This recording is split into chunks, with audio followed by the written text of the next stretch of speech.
Hi friends, இன்றைக்கி ஒரு சூப்பரான ஸ்டோரியோடு வந்திருக்கேன். வாங்க ஸ்டோரிக்குள்ளே போகலாம். அந்த காலத்தில் துறவிகள் வாழ்ந்தாங்க. அவங்க சில தத்துவங்களை நம்ம வாழ்க்கையோடு ஒத்து போகிற மாதிரி கதைகளாக சொல்லுவாங்க.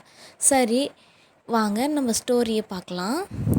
ஒரு நாள் துறவியை காண ஒரு சாதாரண மனிதன் சென்றான். அவன் தன் வாழ்க்கையில் விரக்தியாக இருப்பதாகவும் யாரை நம்புவது என்று தெரியவில்லை என துறவியிடம் சொல்லி வருந்தி இருந்தான். துறவி அவனிடம், உனக்கு ஒரு கதை சொல்கிறேன், நீ எளிதில் புரிந்து கொள்வாய் என்றார். ஒருவன் நன்றாக ஆழ்ந்த தூக்கத்தில் இருந்தான். திடீரென அவன் கனவில் கடவுளை காண்கிறான்.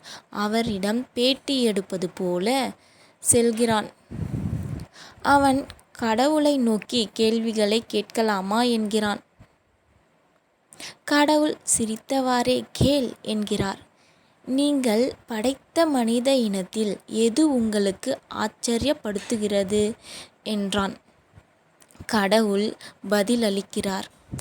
மனிதன் தன் குழந்தை பருவத்திலிருந்து சீக்கிரமாக வளர்ந்துவிட வேண்டும் என்று பெரியவனான வளர்ந்து விடுகின்றார்கள். ஆனால் வளர்ந்த பிறகு அவன் எண்ணங்கள் குழந்தை போன்றே இருக்கிறது. பணம் சம்பாதிப்பதற்காக வாழ்க்கை முழுவதும் உடல் நலனை கருதாமல் ஓடுகிறான். சம்பாதித்ததை பிற்பகுதியில் உடல்நிலை சரியில்லை என செலவு செய்கிறான். எதிர்காலம் என்னவாகுமோ என்று எண்ணியே நிகழ்காலத்தை தொலைக்கிறான்.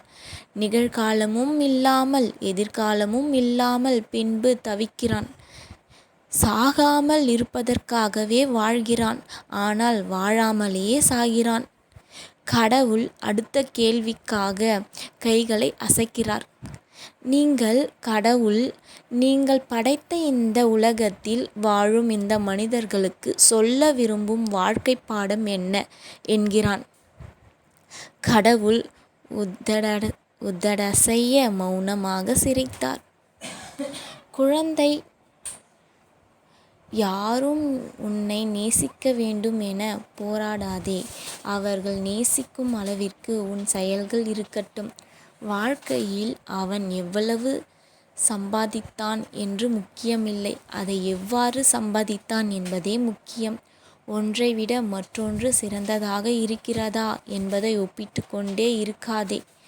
அனைத்தும் இருந்தால் அவன் பணக்காரன் என்று எண்ணாதே.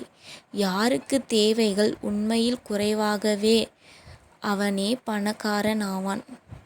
நாம் நேசிக்கும் ஒருவரை எளிதில் புண்படுத்தி விடலாம், ஆனால் அவர்கள் மனதில் ஏற்பட்ட வலி மறைய ஆண்டுகள் ஆகலாம். பணம் இருந்தால் அனைத்தையும் வாங்கிவிடலாம் என்று எண்ணாதே. உண்மையான அன்பை பணத்தால் வாங்க முடியாது. ஒருவரின் கண்ணோட்டத்தில் இருந்து மற்றொருவர் கண்ணோட்டம் வேறாகத்தான் இருக்கும். நல்ல நண்பன் என்பவன் தனது நட்பை எந்த சூழலிலும் அறிந்து வைத்திருக்க வேண்டும். அவன் கடினமான சூழலிலும் உடன் நிற்க வேண்டும்.